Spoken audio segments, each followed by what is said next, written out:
How are you doing, tsla family? Ray G is back with another video, and in this one, I want to analyze the situation around the Q, the tsla spy film, and a few other tickers. I'll go over the economic calendar, when Jerome Powell will deliver his speech, the current state of affairs between Israel and Iran, and how all of this will impact the market going ahead. Let me just make a few brief remarks before delving into this data and dissecting what's shown on the charts. Please do not regard what I say as financial advice, as I am not a financial planner. Additionally, if it's possible, kindly click the Webull link that appears in the description and below. You will receive 20 free stocks upon signing up for Webull and making a $500 deposit. This offer expires in exactly 2 weeks, and you're guaranteed 75 of them if you deposit an additional $25,000. In any case, we no longer have this vital support for Tesla in the 160 area. This is actually rather important since, as we've seen, Tesla has been able to maintain its price above the support for a very long time. I believe that this loss increases the likelihood that Tesla will experience further decline. In a few minutes, I will analyze some significant levels on Tesla, discuss the information presented in the daily chart and other relevant elements, and discuss how all of this may have an impact on Tesla. The first thing you should be aware of is the extensive historical background behind the current Israel-Iran scenario. Let me simply state that Israel has so far threatened to respond against Iran for the attacks over the weekend, which included over 300 ballistic and cruise missiles fired in their direction in addition to numerous drone strikes. Thus, with everything going on, the news is not good. This is still an extremely tense scenario as of right now. It has not gotten any easier, and it is not good news that Israel's war cabinet and Minister of Defense have publicly stated that they intend to keep attacking Iran. They are responding to Iran with this action, and Iran has been the subject of constant back and forth for a considerable amount of time. In light of this, I would just like to state that the situation has not improved and is still extremely tight. This is not good for the markets. This explains a portion of the little weakness in the markets. By the way, this morning, Tuesday, April 16, we had some housing data that came out. Everything met or exceeded expectations, with the exception of the building permits, which were slightly less. Now, we're going to be watching right here because Jefferson will be speaking from the feed very soon. Then, data on manufacturing and industrial production are released just before the market opens. There can be some volatility as a result. At 1:15 p.m. Eastern Standard Time, Jerome P. will make a speech, and after that, the bill auction statistics will be released. That will therefore be crucial at some point, particularly when Powell begins speaking. He is going to have a very crucial conversation with the Bank of Canada. Thus, keep an eye out for volatility at all times. I would argue that there should be significant volatility between 11:30 a.m. and 1:15 p.m. Eastern Standard Time. Powell might make some absurd remarks. In addition to all, go with that once again with the hauls arriving at the Cybertruck reduction. There are many people who are speaking poorly of Tesla, so this is a little bit bad for the company. Tesla is being criticized by the media for attempting to address this problem. Thus, Tesla is under some pressure to sell. Not to mention that, in response to declining sales, Tesla has let go of almost 10% of its global workforce. This is still garnering a lot of attention, as Musk stated in his most recent email. It is said to have more than 14,000 workers. We have thus lost this vital support, as can be seen when you look at Tesla on the daily timeline. The next assistance for Tesla is going to be crucial. This is going to be the exact location minus 152, maybe.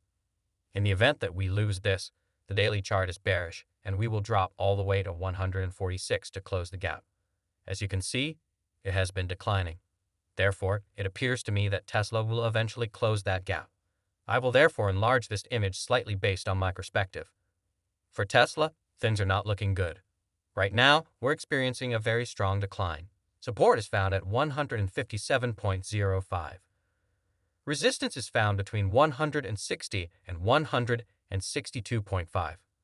Look for 15,552 if we lose this. Although we have some little support at 150, I believe that 152 and 146 will be crucial. All in all, the chart is becoming increasingly negative. It is declining significantly. Before a continuation below, we're going to be watching for a retest of 160 to 162. And we might be searching for 155 or perhaps 152 very soon. As more and more information about layoffs becomes available, the chart appears to be trending downward. Unfavorable information about it. SPY was making some effort to recover, but it's still having some trouble. Maybe try to get as near to 507 as possible before it falls any farther. In the event that you lose 503, you should anticipate that SPY will drop to 500, if not 497. 503 will be vital support for SPY, but if we lose it, there will likely be additional negative effects. It will definitely pop and then fall, in my opinion. With how serious the situation between Iran and Israel still is, there's still a chance of additional negative outcomes. Additionally, rising bonds are clearly having a major impact. Therefore, a variety of components are mixed. The QQ testing score, 432, may be a little higher or lower. It may easily drop all the way to 427.25 and eventually 425, in my opinion. It has therefore somewhat burst, and it is probably going to descend all the way to these lower depths. For that reason, I believe the QQQ has more downside potential. Thus, keep a close eye out for that. Before it goes any lower, we're going to try to find a small recovery. We might even try to retest the 434 to 20 EMA shuffle. Just use caution then. That still seems highly likely to me. I also think Nvidia is bearish. It's barely testing the 20 EMA. It might be testing in this region right now, which is roughly 870 to 870. Before going any lower, it might go a little higher. I see a chance that this may tumble all the way down to, 840 or so. Could start off a little higher and go down. Thus, keep a close eye out for that. If anything, I still see a risk with that. I'm experiencing the same problem on Apple as well. It will probably retest 173, and we'll watch to see what happens. This might be tagged in the 173 to 174 range, then subsequently go back down below. I can definitely see it dropping to around 170.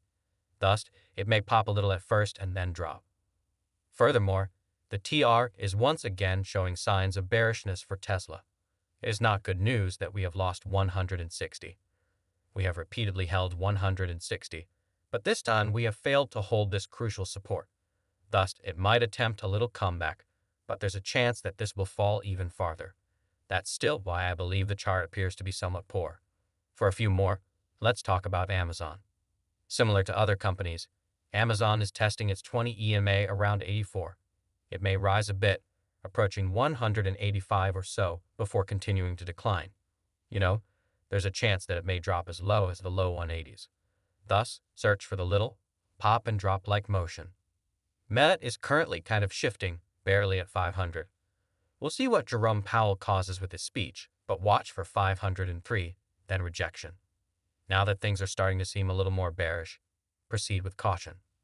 And with all of these stocks, before we go back to being positive, that's a long way from us, although there is a lot of weakness in auctions will be held later today, and Jerome Powell will be speaking at 1:15 p.m. Eastern Standard Time.